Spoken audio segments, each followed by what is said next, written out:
কিছুদিন আগে আমাদের গ্রামের বাড়িতে গেছিলাম।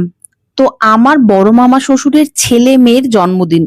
আসলে ছেলে মেয়ের বললাম এই কারণেই, ওরা দুজন হচ্ছে যমজ। তো ওই দিন আমরা পুরো পরিবার মিলে এক জায়গায় হয়ে একটা দারুণ ভুরিভোজ করলাম। তবে সেদিনকার শেফ ছিল কিন্তু আমাদের ডোডো। বিশাল ব্যাপার। ডোডো হলো আমার মাসি শাশুড়ির ছোট ছেলে।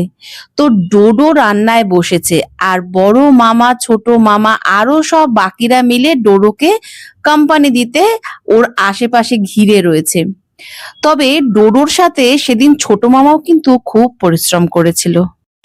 এবার অনেকে ভাবতে পারো এরকম একটা সরু গলির মধ্যে এটা কোথায় রান্নাটা হচ্ছে।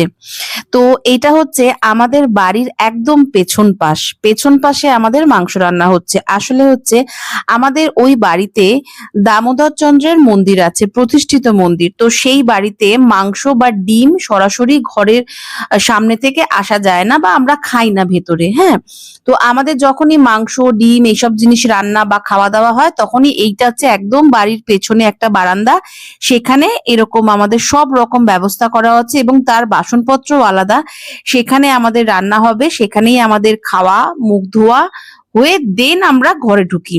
তো সেই কারণে আমাদের এরকম জায়গায় রান্না হচ্ছে। আমার ছেলে মেয়েকে দেখো, আমার ছেলে মেয়ে ডোডোর রান্নার গন্ধ, উফ! এত টেস্টি রান্না হয়েছিল, সেটা তো পরে বলছি।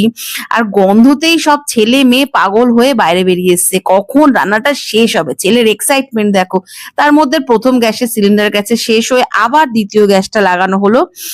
এবার আমাদের সবাই খেতে বসে গেছে। কেউ মানে আর তর সইছে না যে পরের ব্যাচে বসবে। এত লোক তো, এবার সবাই তো একসঙ্গে হয় না। আমি লাস্ট ব্যাচে বসেছিলাম, কিন্তু সবাই দেখো প্রথম ব্যাচে সরসর করে সব বসে গেছে, কখন খাবে। কারণ কি, ডোডোর রান্নাটা করেছিল দুর্দান্ত, মানে দুর্দান্ত বললেও ভুল হবে। তবে লাস্ট ডোডোকে থ্যাংক ইউ না বলে পারছি না।